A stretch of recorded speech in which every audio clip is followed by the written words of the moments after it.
Welcome to the E-Show with Neil Ravin. With over 1,000 NCAA commitments, the EHL is the proven path to college. Turn it up and learn more about the college placement leader at the Division II and III levels.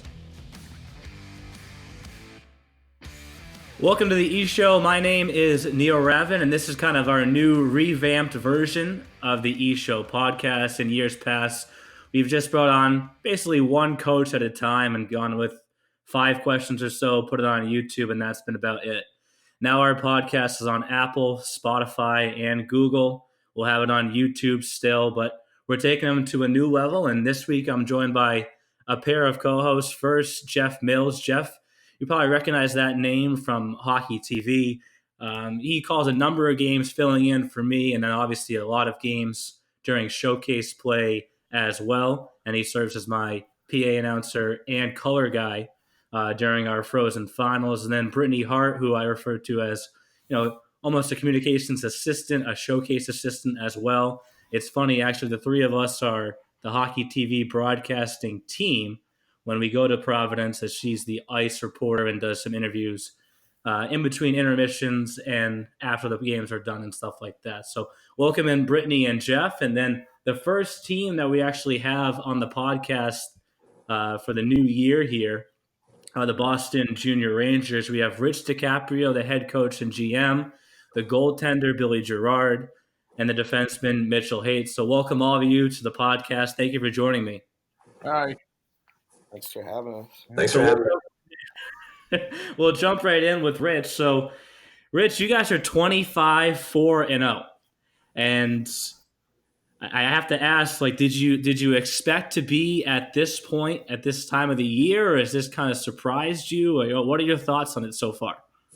I don't think it hasn't surprised me. Obviously, it's you come into a season and you want to have a successful year and obviously win games, and if we're able to spring off the wins like we have, and that it's great. It wasn't anything expected, but it wasn't unexpected, I guess. You can just take it weekend by weekend and kind of pick your head up at the end and see where you're at, and it's been good so far.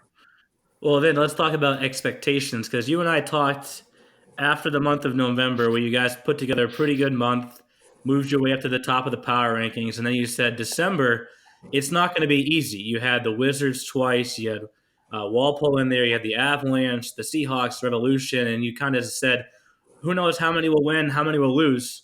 You went undefeated. Did that surprise you or no?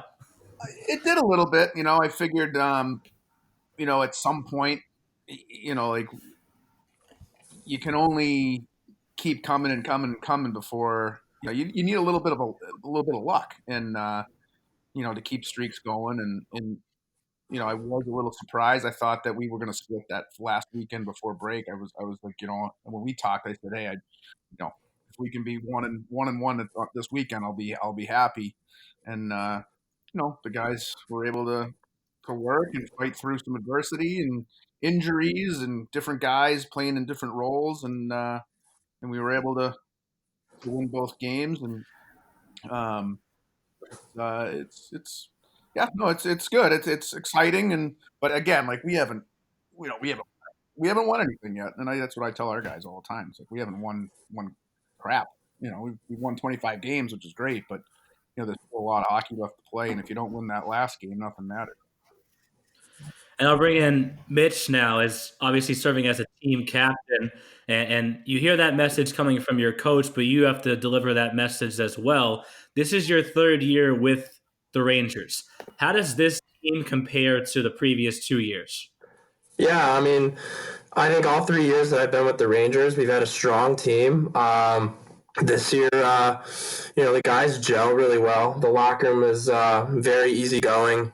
Everyone gets along. There's no cliques or anything. So I think each and every one of the guys has support from everyone else. And, if you make a mistake, someone's always patting you on the back and telling you, hey, just go out there next shift and get it next time. But, the guys are super supportive, and that helps with our play on the ice for sure. And each guy is responsible. They know their role, and they execute very well on a nightly basis for sure.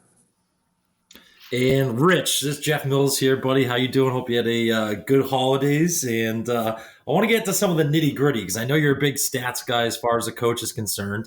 And one of the things that I've always talked about on my broadcast, and then we've always talked about, post-mortem, before games, after games. One of the big things that I noticed this year was your goal scoring. Mm-hmm. And then obviously you guys started out 1-2, and I remember I had that fourth game of the year was the Rodman Showcase against the Rough Riders. You guys came out. And I was almost like confused. It was the first look I had seen of your team and seeing them out there and not being able to put goals up. And then all of a sudden against Connecticut, you guys won 7-3. After that, you guys have only lost 2 games the rest of the season since then. Do you think that game was kind of a turning point for you guys? I think it was. It was just a game where everything started to click. And, the reality of it is we started off the year 0 for 18 on the power play, and then which is terrible.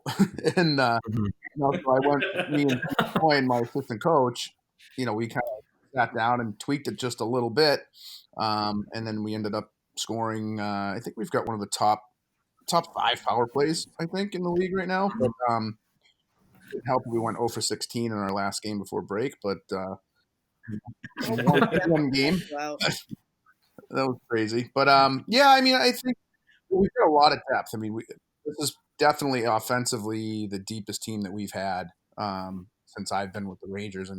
My ninth, I believe this is my 9th year with the organization. And, if you look up and down our lineup, we got scoring throughout. We really don't have a first line with quotation marks around it. It's right. We have, 12 forwards on any given night that are dressed. Yep. That have the ability to score goals, and with the defensive core that we have, and we added a big body, just before break, who's committed to Fitchburg. It kind of shored up that blue line.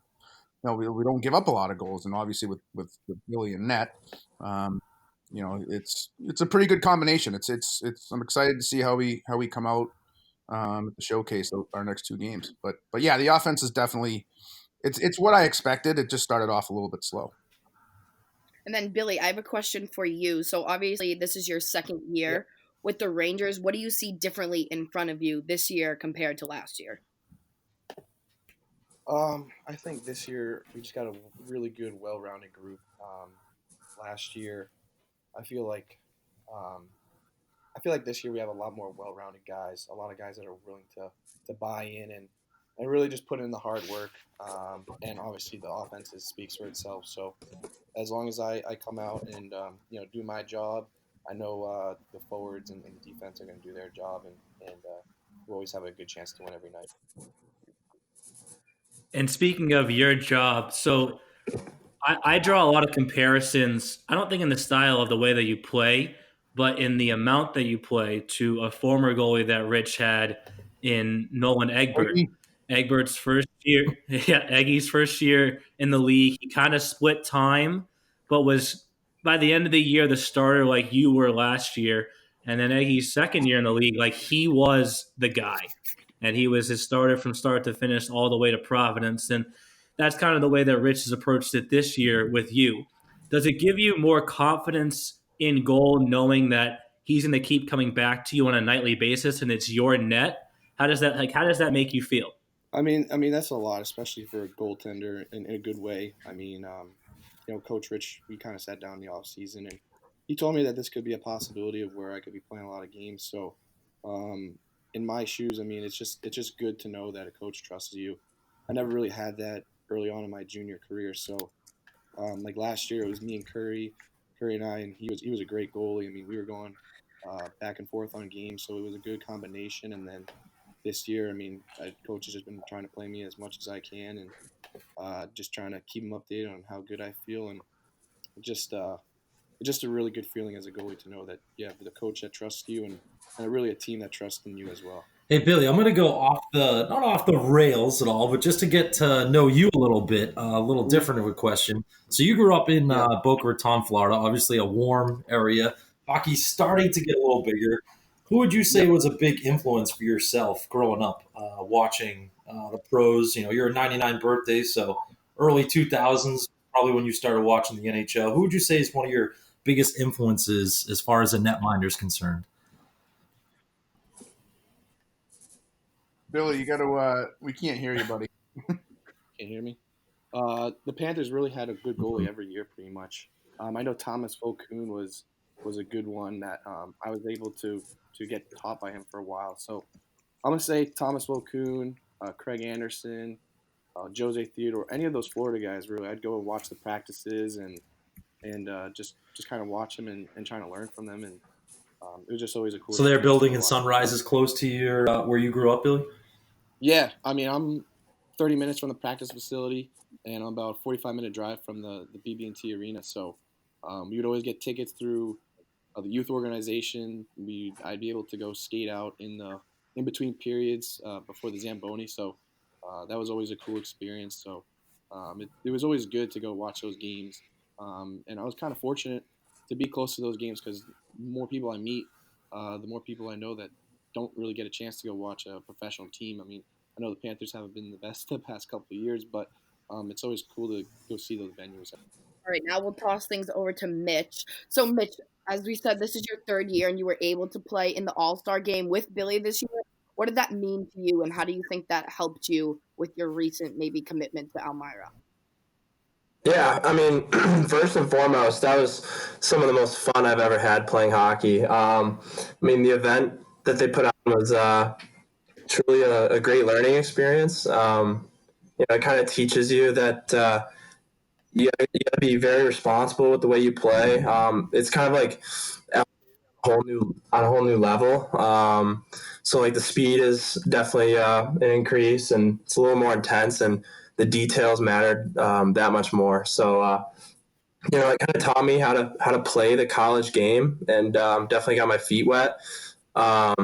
So for me personally, I've just been trying to play to that level for the rest of this season, and I think it ultimately helped me with getting my commit to Elmira. It taught me how to play the right way to get noticed by college coaches, and fortunately, I was able to catch the eye of Elmira College, and I'm super excited about that. And it's an event that college coaches always talk to me about. It's just great to see where our players are at in October at their level, and then they could watch you guys the rest of the year and see how you develop and progress from there. And Rich, you had 3 All-Stars, not just Haight and Girard. You also had Connor Doherty up front. Since the 3 of them have returned since the All-Star week, obviously it's back in October now.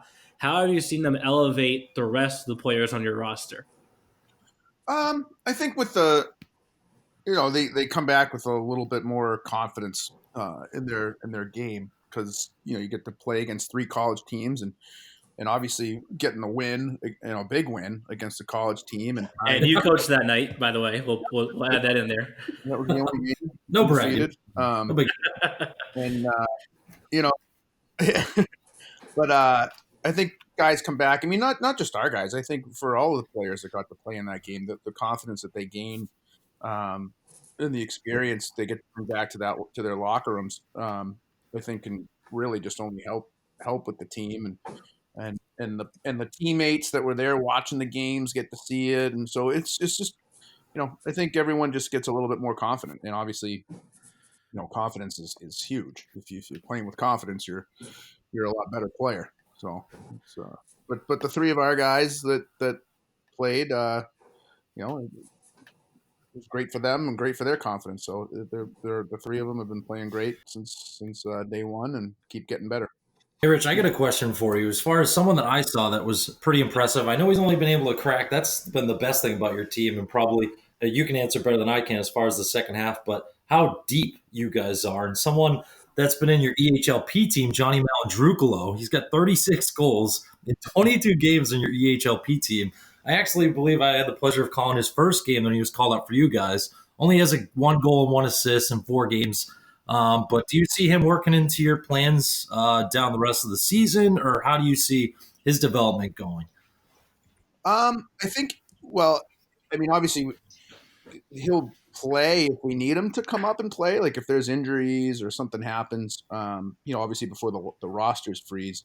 But, with Johnny, he's only an 01, and there's not a lot of 01s in the EHL that can be very productive. And for him to come up and play on a fourth line role, third line role in our team and not be on the power play isn't really going to help his development. So he bought into what we kind of sold him on. You come here, you play EHL Premier, you get your power play, you dominate, you play in PK. We'll call you up, see how you do, and he's done well in the games. And but going forward, I mean, our goal, obviously, as an organization, we want both of our teams in Providence and would love to have 2 championships. And Johnny is crucial to that team to win a championship. And with our team, the way we've been with the EHL team, we don't really need that scoring.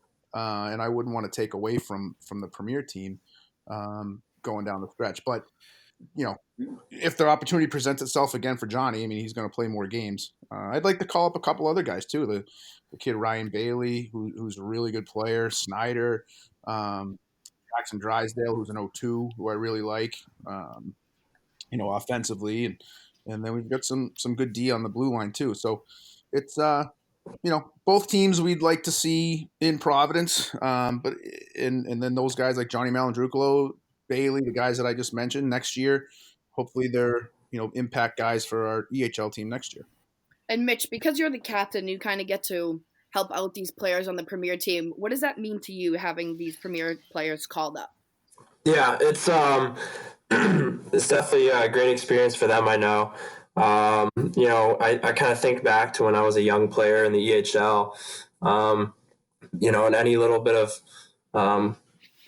support or, communication that I received from some of the vets my first year, that was always definitely a very positive reinforcement and a nice thing. But when they come and practice with us or they're in the lineup in an EHL game, you just kind of tell them, not to overthink things and go out of their way to do something that they should be doing, but just to play a simpler game and do what makes them play well, because obviously they're playing well to get called up. So it's great to see when they come up. It's a little bit of an influx of youth to our team, but they're all great guys, and I'm definitely proud when they are with us, and I'm happy for them for sure. All right, and we'll wrap this up with 2 final questions. The first one I have for Billy, because we got to hear Mitch's experience with the All-Star team. I'm going to kind of ask you about your experience, but in a different way, because obviously you see some different shots come on goal from the college teams. What was that experience like? Is there a different?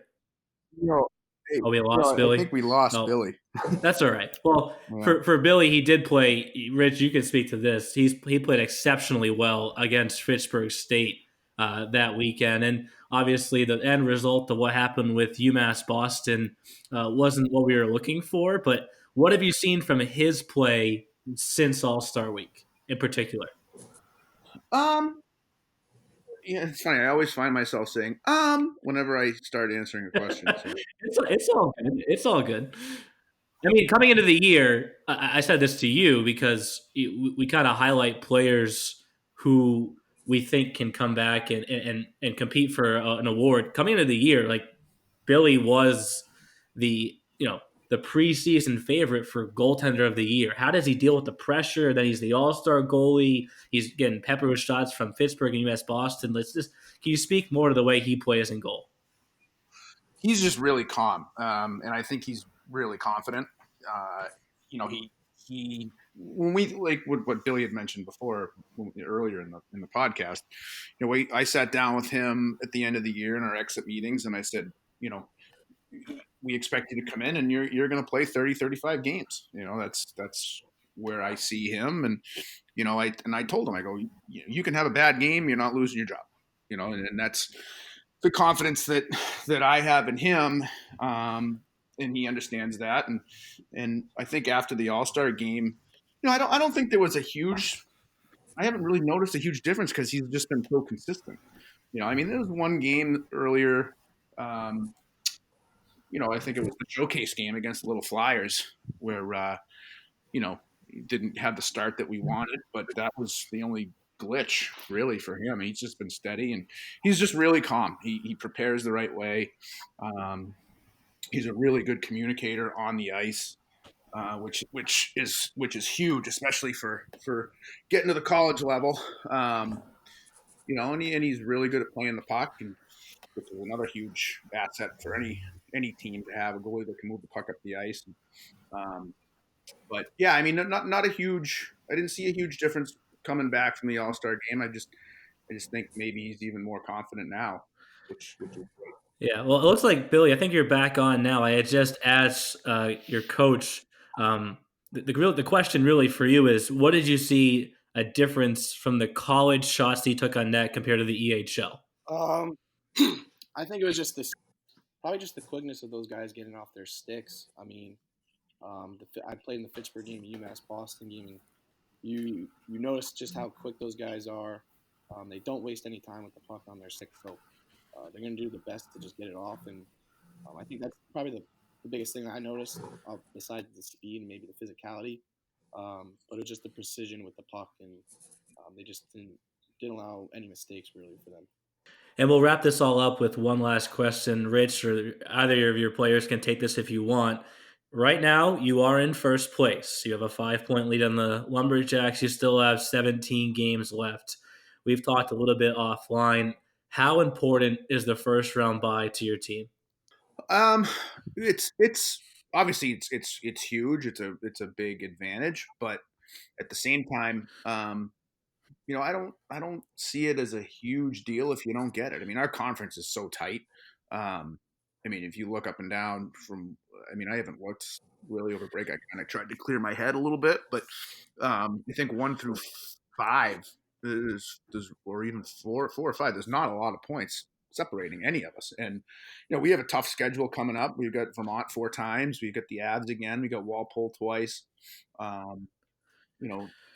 So it's going to be a tough 17 games, but I'm really looking forward to it. I think we've put ourselves in a good spot to get that first round bye, and we've talked about it a little bit. We'd love to win the North Conference and possibly win the EHL, most points for a team, if that's still a thing. I don't know. Is it, Neil? Yes, it is. Yes, we still did the regular season champion, which you have not won as an EHL team, but you've won it as an EHLP team. Right, correct. And, I compare this team a little bit to the one that went to Providence 2 years ago. I think this team is better. I think this team is deeper.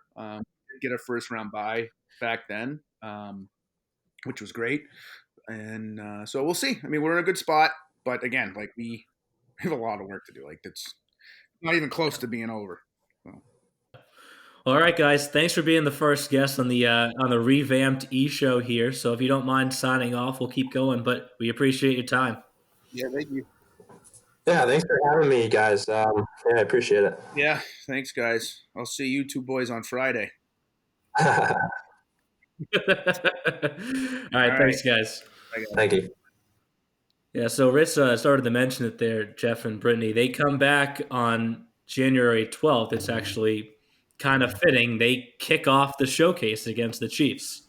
Yeah, and Neil Breen and the Connecticut Chiefs, 10-19-3, they're in a spot where they can play spoiler. I mean, we've seen that the last couple of years. All three of us have seen that some of those lower standing teams, and unfortunately teams like the Chiefs and some of the other ones that are sitting towards the lower half of the New England Conference, the Seacoast Spartans, the Warriors, that's kind of their goal, right, Neil, is to, and Brittany, to, just play spoiler from here on out. You're not really going to be able to, because of all the parity, it's kind of actually hurt some of those other teams that just aren't as loaded and skilled as the Rangers and the Jacks and the Seahawks of the world. Yeah, and the Chiefs are technically, so we revamped the playoffs a little bit this year because there's more teams in the New England Conference as opposed to the Mid-Atlantic Conference. So the Spartans are technically the last team in if the playoffs started today, because 8 of the 11 from that conference make it. So the Chiefs are 4 points out. The the tough part that they have going for them, and this transitions us well into our Around the East show segment, is the Spartans have 4 games in hand on the Chiefs. But we'll keep going with the Around the East show segment here. It's time for this week's segment of Around the E Show. And since we started in the New England Conference with the Boston Junior Rangers, I'll switch us over to the Mid-Atlantic Conference with the team that I think we'll try and have on as our guests next week, the New Jersey 87s, who first in the power rankings, currently ranked 4th in the EHL and 1st in the EHLP. Now, from what I will say, the more important perspective, the standings, they are 1st in the Mid-Atlantic Conference with a record of 21-7-0, including 8-2-0 in their last 10 games. As for their EHLP team, they're currently 2nd in their conference with a record of 18-3-2, also 8-2-0 in their last 10 games. They've won 8 straight, but important to note that they do hold 2 games in hand over the Little Flyers. Now, for the 87s also, they are only in their 3rd year, as hard as it is to believe, of operating a junior hockey franchise. You know, their first season, 2017-18, they were just an EHLP team, and they were the number 2 seed in the conference playoffs, got knocked up by the Revolution. And then this past year was their first year of having a team at both levels, and each team fell 1 game short of Providence. And Jeff, you called a game for the 87s earlier this year. I think it was against the Avalanche, right? Yep. That was a 2-1. You know, at the time, it still could be maybe a championship preview.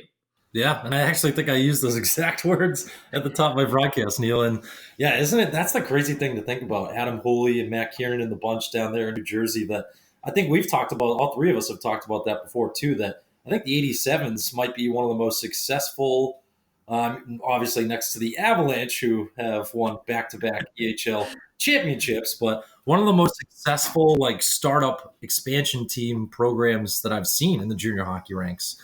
And they give so much credit to being a premier team first, really. The year that they got to be a premier team first, they said they learned so much from that season. Right, and they were able to dip their toes in the water. And when you think about it, too, think about all the teams they have to compete with during the season. You also have to compete with those teams as far as recruiting is concerned. If you're going to go play for the 87s, then you're going to have to compete with the Philadelphia Revolution, the Little Flyers who made it to the Frozen Finals last year. All these teams that are right in your area of New Jersey, you got to go up against them as far as recruiting is concerned to build your rosters, too. Yeah. And we won't go too much into them, obviously, because we're going to try and have them on as next week's guests. But as we mentioned, falling a game short at both levels last year, but just like the Rangers, they want both teams in Providence this year. So we'll say they're motivated. So let's keep going. We'll keep going alphabetical order. That's why I started with the 87s. Jeff, you want to keep us going with the Apple Corps?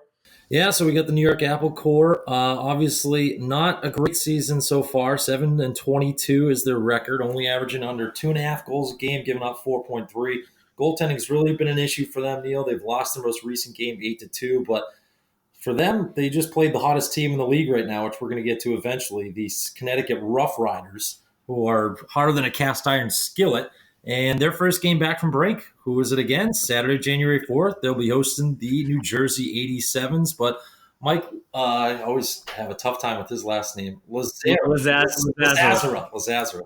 And I can't wait to see him at the next showcase because I told him I would practice that over Christmas break and try to get it right. Lazazara. A lot of Z's, a lot like pizza, a lot of Z's. I think he's Italian. I think we joked about that too, but we'll get that right for the next time, but he's doing all he can there down in New York, and he's trying to rebuild a program down there. He's in his first year. He does have 7 wins, which is, it's tough playing in that Mid-Atlantic Conference, and we've said this year there's been a lot of parity in both the New England and the Mid-Atlantic Conference, but they're still trudging away and going to try to play spoiler down the stretch. Yeah, and they are, like the Rangers, they have 17 games left, 7 points out of the final playoff spot right now in the Mid-Atlantic Conference. So we'll keep going. Brittany, the team that you get to do some scorekeeping for throughout the year that Jeff, we had to make sure we mentioned, back-to-back EHL champions. Let's talk about the Avalanche.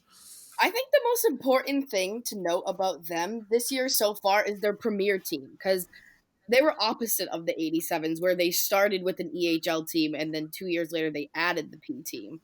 And both their EHL and EHL team are in the top 5 in their respective conferences. The EHL's in 4th with a 19-7-3 record, and the Premier is 23-4-0. So they're both doing pretty good, and I think Chris bringing in Vinny really helps, especially because Vinny played for Chris in Hartford. So I think their chemistry really works on both levels. And I think we all know this by now, but Chris just really is good with getting kids to the next level, and they currently lead the league in commitments with 10, and the most recent being Kyle Anderson. So It's it's a yearly thing for Chris. He's already got 10 commits I think we're at 33 so far. So as he likes to point out, he's basically a third of the league. But it's a little humble brag for Chris, if you will. So keeping with the alphabetical order here, I'll go to the New York Bridgemen next, and a brand new team at the EHLP level in their first year operating a junior hockey franchise. Has not gone the way that they have wanted it to, for sure. But one thing that they could definitely be proud of is the way that their goaltender, Colton McCauley, played in the last weekend before the holiday break. I mean, it's just astounding. In 2 games, he made 106 saves. That's out of this world. So they returned from yes, yeah, Thomas Walker from the former Wilkes-Barre Scranton Knights to last year's EHL Frozen Finals. So the Bridgemen come back.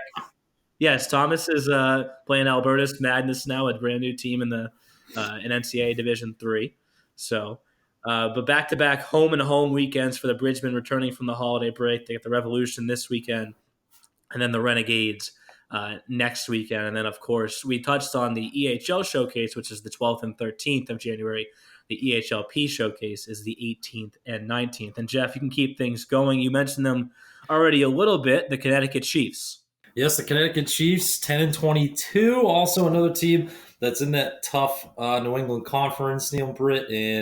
But again, it's some more parity. They have a new bench boss, Neil Breen, and I've had the pleasure of being able to talk to him at some of the showcases, and he's trying to put a different spin on the team. Obviously, it's hard when you come in that first year, but another new coach like Coach Lazzazzaro that's been able to start from scratch and kind of build their own program there down in Newington, Connecticut. And they just hosted the last showcase. Unfortunately, wasn't able to go down there with you guys, but their last game before break, they lost 3-2 to a very good New England Wolves team. So I think that's something that I'm sure Coach Breen's talking to his team about too. Like we said, they're not too far out of a playoff spot, and they can make some noise here in the second half and try to squeak in. They're only 4 points behind the Spartans, like you said before, Neil, to sneak into that last spot. And obviously, that last spot not going to be a great spot when it comes to playoff seeding, when you're going to have to play some of the top teams in the New England Conference. But the Chiefs definitely doing the same as the Apple Corps, trying to rebuild things down there in Newington, Connecticut, and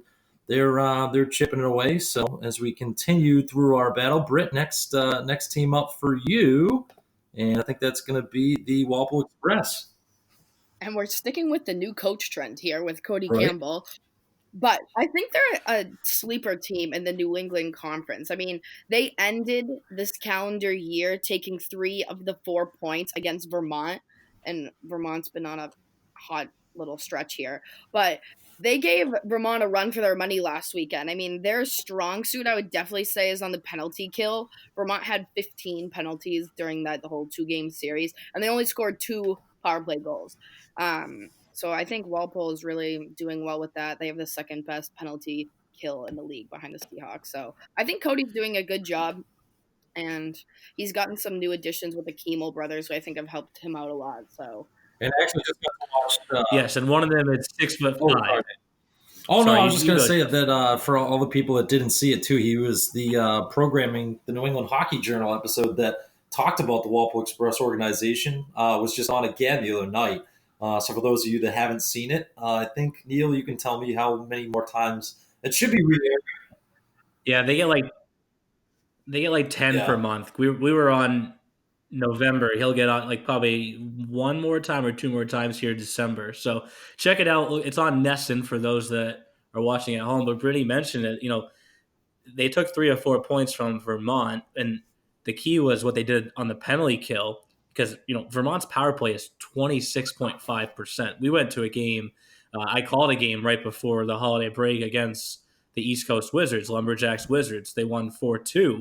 and their first 3 goals, it was like bang, bang, bang, right on the power play. So one of the teams that's really deadly on the man advantage, and a credit to Walpole, it's like you said, they're a sleeper team. They're kind of hanging around that 5th, 4th seed right now, and a team that you may not want to play when you get to the playoffs. Then flipping back over to the Mid-Atlantic Conference, I guess the trend kind of continues for me as I now have another team that the year has not gone the way that they had hoped it will in the North Carolina Golden Bears, but they still have 22 games left in what we're calling the second half of the season to try and flip the script. And one thing that I am watching for with the Golden Bears is what our league does so well is if a player is on a team where they know they're not going to make the playoffs, they'll find that kid a home where he can get that postseason experience. And there's 2 brothers on the Golden Bears, and Austin and Ryan Finch. Austin, the 2000, was part of our all-star team, had 2 assists against Salem State. And then Ryan is a 2002, 2 players who I envision kind of like Bailey Kubara from last year, who is at Albertus Madness now, but a big defenseman who got the chance to go move up to the Seahawks Hockey Club for the postseason. Those are 2 names in Austin and Ryan Finch who I'd watch out for to see which team could possibly scoop them up and bring them in for a postseason run. And then sticking with that conference, Jeff, we'll let you keep things going with the 2016-17 EHL champion Philadelphia Junior Flyers. Yeah, Philadelphia Junior Flyers. Shout out to our man down in Philly, Joe Sandonio. I'm sure will give us a listen on the podcast. He's the play-by-play man for the Philadelphia Junior Flyers. Love Joe. And hope. Say that again. Jerry Domish. Yeah, Jerry. And that's another coach that all the coaches are also, as all 3 of us know, very good at talking to us and keeping us up to date at the heartbeat of their organizations. And Jerry's talked to me a couple of times this year. It was a rough start to the season. They've kind of settled the waters a little bit. They're creeping back closer towards 500. They were at the 500 mark, I believe, at the Walpole Showcase, or actually, excuse me, the Haverhill Showcase. Then they dipped a little below. But at the beginning of the season, this is a team that had a lot of injuries, a lot of players that they were barely even able to suit up a full team.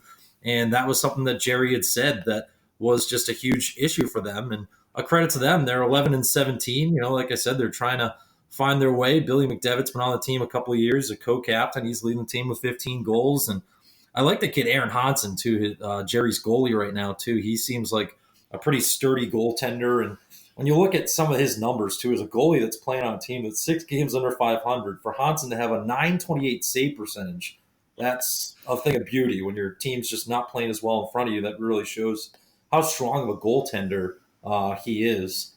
And, Jerry, like you said, he was a champion just a few years ago. So it just shows to you the credit to you guys and the league staff and how you've really helped build a lot of these different organizations and how, it's not a great thing, but it's part of sports, right? It's a part of life. You're going to be at the top one moment, and then another couple of years, you could be, down the bottom and kind of rebuild again. And that seems to be the case for Jerry and the Junior Flyers right now. And then keeping the Philadelphia theme, we're going to go to Brittany for an update on the Philadelphia Little Flyers. Yes. So I think it's safe to say that this is not the same exact Little Flyers team as they had last year. No. True. But I think that they should be confident, though, their EHL team, because they've beaten the Rangers, the 87s, and the Revolution, all teams within the top 5. So I think for the second half, they just need to focus on playing more consistently. And I think their main asset for their EHL team is Kevin Brown. He is a returner for them, and he's their captain. And in 26 games, he has 31 points. And he easily could pass. Oh, yeah. Yes. Very tough kid. And, he could pass his points from last year because he had 40 points in 42 games. So, I don't know. I think he's really strong for them on offense. And then their premier team, like we said earlier, is the first place team in the Mid-Atlantic Conference. And they were in Providence last year. I think easily they could return again. And they have 4 players with over 24 points in 24 games played. So their EHL and EHLP teams both are doing pretty good in the Mid-Atlantic Conference. And in each of the first 2 years in Providence, we've had an organization bring 2 teams. The first year, it was the Rangers who brought their EHL and EHLP team. This past year was the Little Flyers who brought their EHL and EHLP team. yes, this year's EHL team is not on pace for 40 wins like last year. That's kind of unheard of.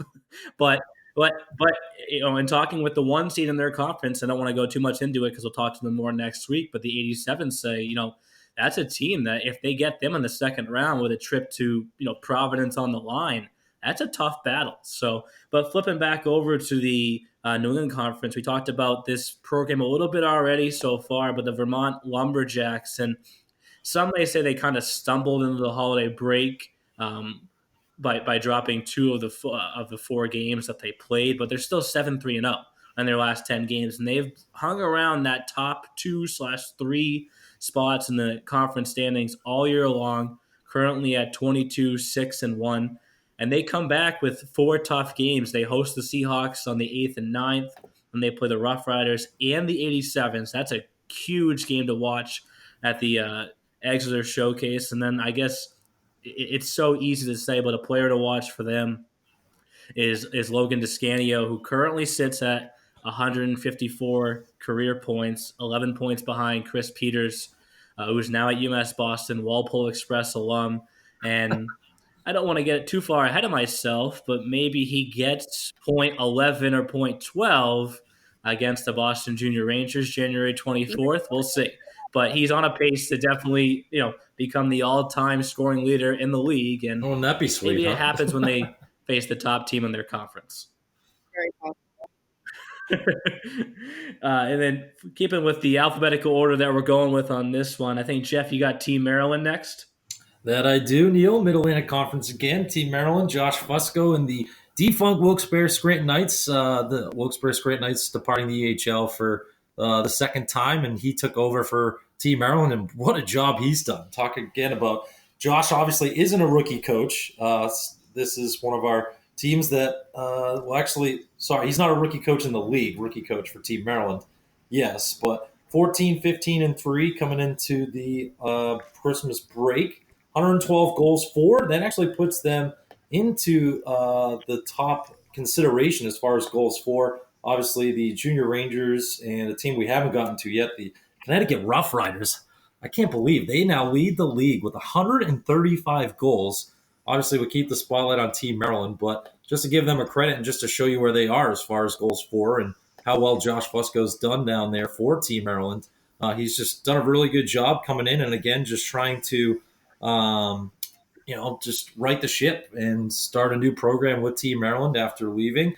And he was a guy last year we saw down at the Frozen Finals. And it seems like his Team Maryland team has that kind of same feel that the Wilkes-Barre Scranton Knights did last year as far as just same style players. The Zach Uladahajamed, one of the best names in the game. We miss Zach. And look at that one. I said that one easily. How can I can't get Coach Lazarov, but I can get Zach Uladahajamed, Neil? You had a lot of practice in Providence.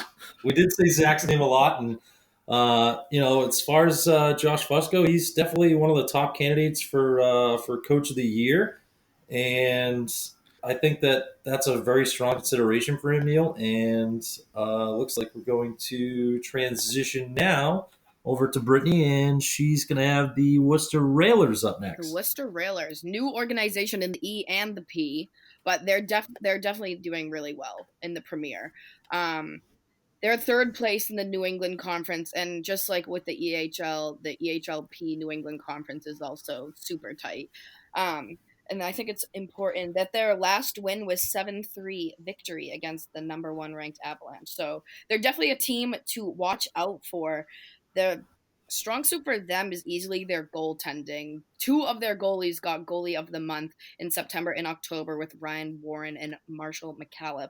So I think the Odessas are doing a really good job over there with the goaltending. And we can't forget that they are hosting the P Showcase in Worcester on the 18th and 19th. So that's going to be a good time. So hopefully Jeff will have you over there. And for those football fans that are concerned about what football games will be going on at that time, there is a restaurant in the rink. Same with next week also, or 2 weeks in Exeter. there's a restaurant bar in the rink with TV, so you can kind of bounce back and forth between football in the restaurant and the hockey on the ice. So keeping things moving, I actually get the Rangers next, who we already talked with for 20 minutes on this podcast, but we'll just circle some dates on the calendar for them. Not that it's only these two teams in the New England Conference. There's plenty of teams that can come out of that conference, but they haven't faced Vermont yet. They've beaten everybody in the conference, basically, but they haven't faced Vermont yet. And if you want to circle your calendar, Friday the 24th and Saturday the 25th of January, they host Vermont, 4:30 and 2:55 respectively. And then they travel up to Burlington on February 8th and 9th. The first matchup on Saturday nights at 8 p.m. and then Sunday at 12. So those are games to circle on your calendar in the EHL. And then to keep things moving, I think, Jeff, you got the Renegades next. I do, and this is actually a team that I am not familiar with as far as they are an EHLP team, very far away from us, but taking a look at what they've done this season, Neil, another team that looks to be in the lower part of the standings, 7-18, and you can tell me a little more than anyone else can as far as, every team top to bottom in this league. Well, they're in fourth place right now, which would get them into the playoffs. And what's funny is if they go against the 87s in the 1-4 matchup with a trip to Providence on the line, like that would be pretty entertaining. Especially as the 87s P team is just as good as the regular team, being 8-3-3-2. So, but yeah, we saw that last year with the Wizards and the Knights, right? Those were two teams that nobody had going to the Frozen Finals. So maybe the Renegades will be one of those premier teams this year that, can be that sneaky, quiet team that was just kind of hovering around a little under 500 mark for the most of the season, and then maybe they go up against a big dog like the 87s and maybe knock them down a post. But that's why they play the game, like we always say, and we'll transition over to Brittany, and we're going to talk about the Philadelphia Revolution organization. The Rev are doing pretty good in the E and Britt loves the Rev, for those of you that don't know. I don't Big Rev. Big shout out, Chris. Do you have your Rev hat on, Britt? I honestly don't. I wore my Rev jacket yesterday. See? Thank you, Chris Canali. I love him. He is my favorite. But their EHL and the Premier team both are third place in the Mid-Atlantic Conference, so they're pretty much even. And then I noticed this, I looked this up. So out of the 12 EHL power rankings that have been posted, the Rev have been in the top 5 8 times, including the past 3 consecutive weeks. So they definitely ended break, pretty hot. And their most recent win was against the 87s. So, they're definitely going into the new year feeling pretty good. I would if I was them.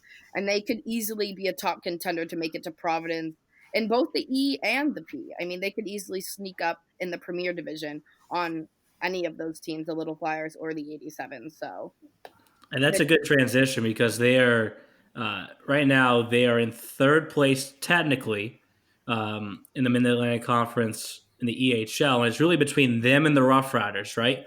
If you look at the games in hand, the 87s will they control their own destiny, of course, but they'll likely be the 1 seed. And then Rough Riders, the team that I'm talking about now, it's between them and the Revolution for whoever gets that next bye. And what's so important about that is with Connecticut in that conference, the rule that we have in place for the playoffs is door to door from rink to rink. If it's over 125 miles, all the games in the best of 3 series take place at the higher seed. So if you're the Rough Riders, you want to be that higher seed because you know that for anybody in that conference minus the 87s, who, as I just mentioned, you wouldn't face based off of where your seedings are at, you're hosting all 3 games. So, Jeff, you talked about it. They lead the league in goals. Andrew Bella, a recent forward of the week, hasn't committed yet, but a 99 that you got to watch down the stretch here. He leads the league individually in goals. That's a team to watch, and they have the Lumberjacks as part of the upcoming showcase here at Exeter. So I would keep your eye on the team down in Norwalk. And then only a couple teams left for each of us. Jeff, you got the Seahawks Hockey Club next. And another team that, a lot like the 87s, you have to give credit. It seems like you notice a common theme here as far as a lot of these, some of the greater teams in the league this year, Neil and Britt, and that is strong scoring and strong goaltending. The Seahawks 22-8 this year, averaging almost 4 goals a game, but they're giving up only 2.07. When you look at their goaltenders, Coach Bill Zanaboti, won Coach of the Year last year in the EHL, has he's got his hands full as far as he's got Tristan Hadley and he's got Philip Schleitler as far as two strong goaltenders. Hadley's goals against going into the break, 2.02, 4 shutouts. And then Schleiter has 3 shutouts. His goals against 2.48. That's where it starts. It always starts in goaltending. And it starts on the back end out, and it starts on the bench. And that's what the Seahawks have. Coach Zanaboni actually got to see a post yesterday that was really cool, that he has a couple of guys that are playing in the World Junior Championships. One of them is a goaltender that's playing for Sweden right now. And he had another guy that's also, I believe, playing for Team Sweden. And it was just really cool to see, a lot of these coaches, they're great guys and great people, and that's their goal. And he said that it almost had him speechless that he was able to see, those two guys being able to excel right now on the biggest stage, and that's the World Junior Championships. And you guys both know we're all very engulfed in the junior hockey leagues across this area, and the World Junior Championships is where it's at. That's where you really get to showcase your talent. And such a credit to Coach Zanabodi, who's used to coach for the Dells Ducks, I know, out west, and I believe he's a Canada guy. He's from Canada in general. Right, Neil? Is that? He's from Canada. I don't know. No, he's from Haight.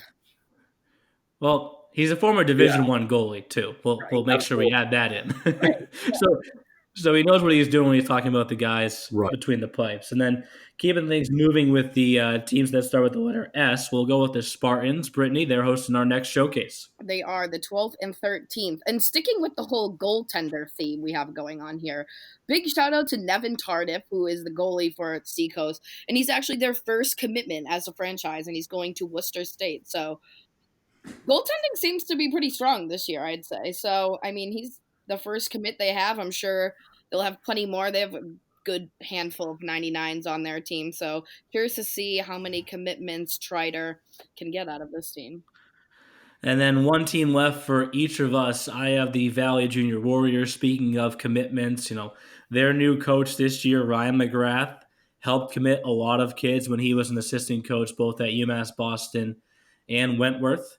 And they're kind of in a rebuilding stage a little bit. On the outside of the playoff picture looking in right now, but between him and Andrew, his assistant, they're building a new culture there in Haverhill. They hosted a great showcase back in November. They're currently 8 points out of the final playoff spot in the EHL, but they still have 17 games remaining, and they've been, you can say, on the wrong side of a number of one-goal games lately, and you flip a few of those, and before you know it, you're inside the playoff picture.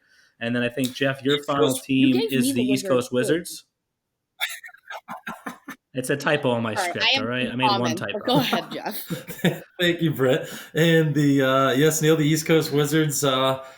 Freddie, I'm sure, another coach that we're close with, that he would probably, I'm not sure if he would agree with us in a bad way or disagree with us, but his team tends to have that beginning of the season kind of malaise, and they're going through one of those right now again towards the halfway mark.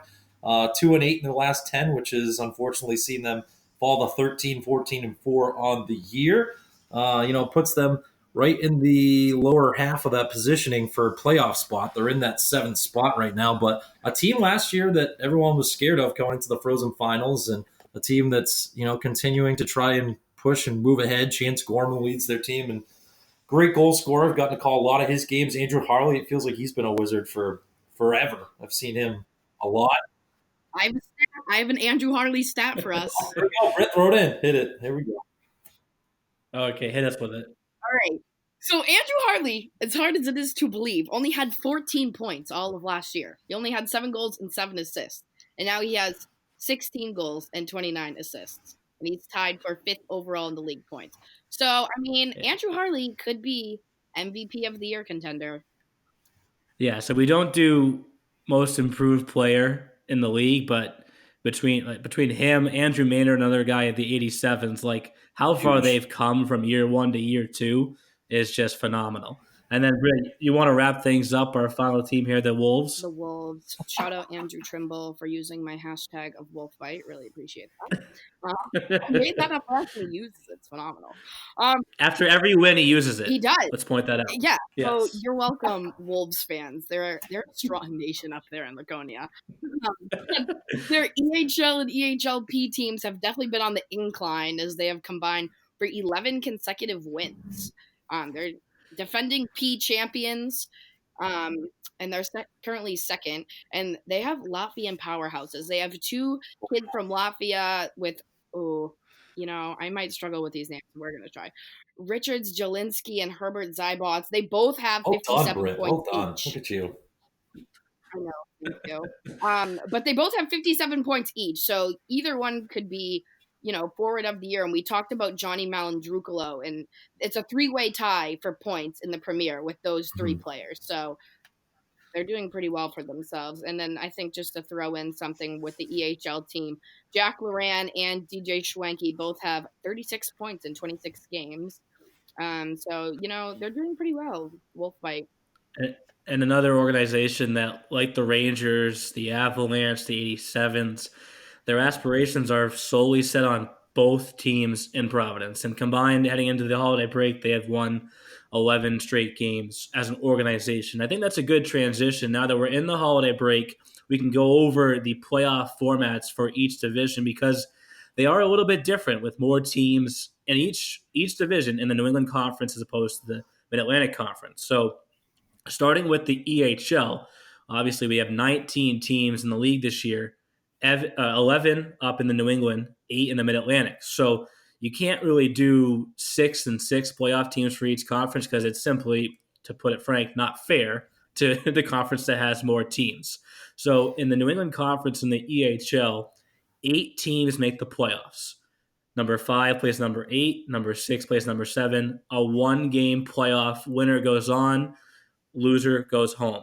Then at that point, we kind of revert back to where we were last year, where there's 6 teams in each conference that make it on from there. So 6 of the 8 in the Mid-Atlantic, and then 6 teams advance in the New England. So number 1 and number 2 kind of sit and wait while 3 plays 6, 4 plays 5, best of 3 series, move on to face the teams that had those first-round byes, and then whoever wins those second-round matchups ultimately makes it to Providence. So you'll have 2 teams from New England, 2 teams from the Mid-Atlantic. And then shifting over to the EHLP, a league that we currently have 13 teams in that division, 8 of which are in the New England Conference, 5 of which are in the Mid-Atlantic Conference.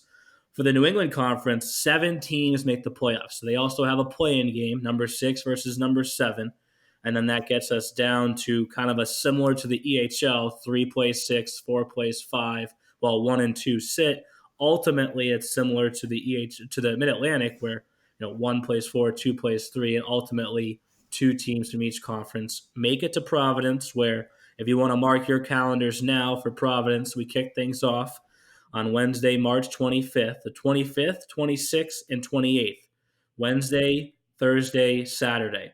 2 games apiece in the EHL round robin. So 4 teams, you play each team round robin, and the top 2 teams from the round robin advance to the championship on Sunday. As for the EHLP, it's different this year where 2 teams from each conference make it to Providence as opposed to just 1 team each last year.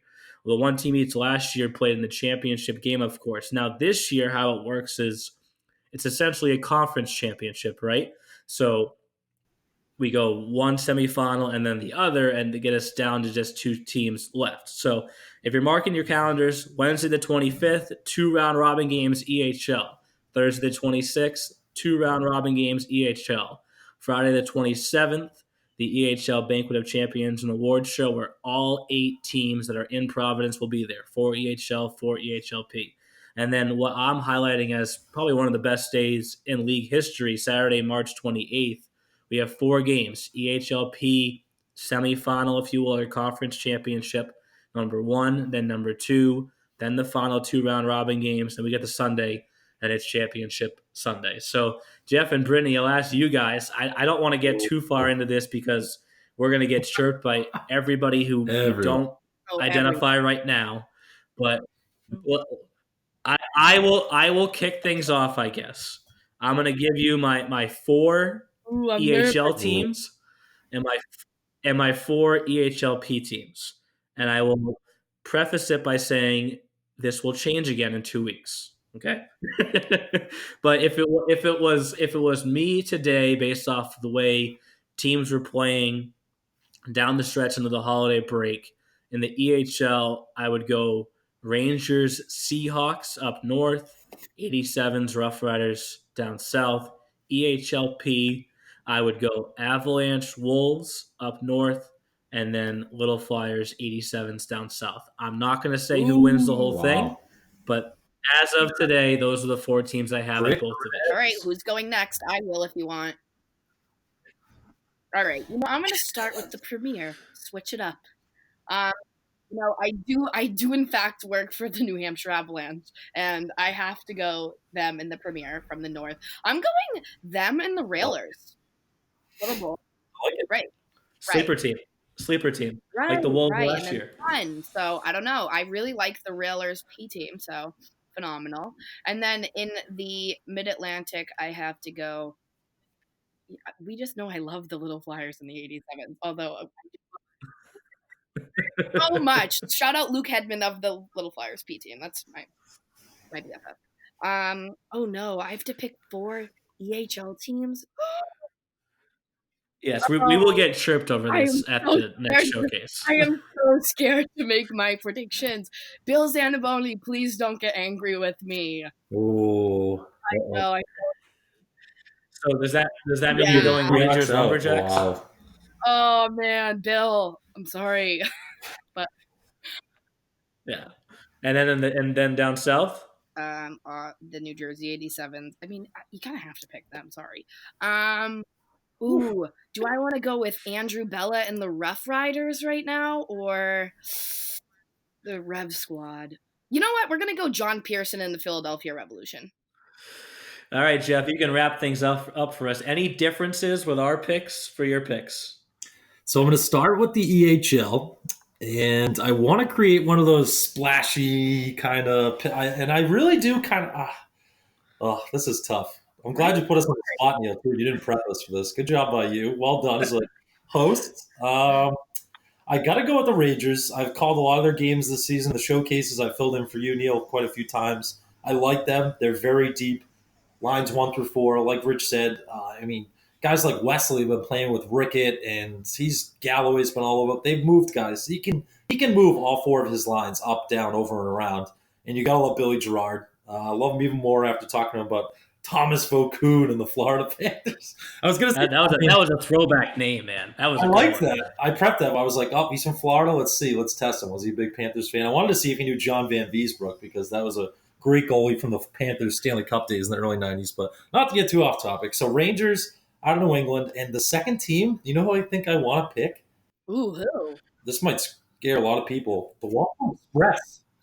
Walpole Express, I think. I don't know. I like what Cody Campbell's building. Might be that Nesson documentary I watched the other night, and they've just been a team as of late that's just, 6-4 in the last 10, but they really have seemed hotter than that. I think that they might be a sleeper team to watch out for in the New England. So I might go Rangers Express. Cody Campbell there. What's that? I would love seeing Cody Campbell in the Providence. I'm going to root for so we're going to go Rangers Express up top, and then Mid-Atlantic we're going to do 87s, and I think maybe Steve Brown and Eric Lynn with the Connecticut Rough Riders. We'll do 87 Rough Riders, Rangers Express. What'd you say, Brittany? I said I'm the only one that picked the Rev. Listen, Chris Canale. I just can't go against them. I'm sorry. And then any differences, Jeff, for you in the EHLP? So the EHLP is sadly I haven't called any games in Premier in quite some time, so I don't know these teams as well. I'll have to be completely honest, but we'll go with the New Hampshire Avalanche. And the New England Wolves, that's a team we saw last year against the Little Flyers. Coach Trimble is coaching the Premier team now after he used to coach the big squad in Laconia for the New England Wolves. I like those 2 teams a lot, so we'll go Avs, Wolves in the New England Conference. And then Mid-Atlantic, saw Little Flyers there last year. We'll go Little Flyers 87s for my last 2 teams. So those are our predictions. We will get chirped for this. I know. We will update them again. I'm not going to tell you guys when we're going to update them, but we'll update them again on a future episode. All right. I like it. We're going Bill Zanaboni, please. I'm so sorry. Oh, Bill. I love Bill. Well, no, I mean, we just we just all picked our teams and left off the team that has won back-to-back championships. So we'll kind of leave that as it is because the first text that I'm going to get will be from Chris Sorrell, but it's all good. All right, so it's all in good fun. I want to thank the Boston Junior Rangers head coach Rich DeCaprio and then Captain Mitchell Haight and goaltender Billy Girard for coming on our first episode here, which I mentioned you can catch us on Apple, Spotify, Google. I'm going to upload them to YouTube as well. And for those that want to just use a desktop, we're going to be on Sounder FM as well. So you can catch our podcast anywhere at any time. We're going to go for one a week throughout the rest of the season. Thank you, Brittany. Thank you, Jeff, for joining me on the first one. And as I mentioned, I'm going to go text the 87s right now, and they can be next week's guest. How about that? Sounds good, Neil. Thanks, Neil. Thanks, Britt. All right. Thanks, guys. Thanks for listening to The E-Show. Learn more at easternhockeyleague.org and follow us on Facebook, Twitter, Instagram, and YouTube. Also, be sure to subscribe and get notified when next week's podcast is released.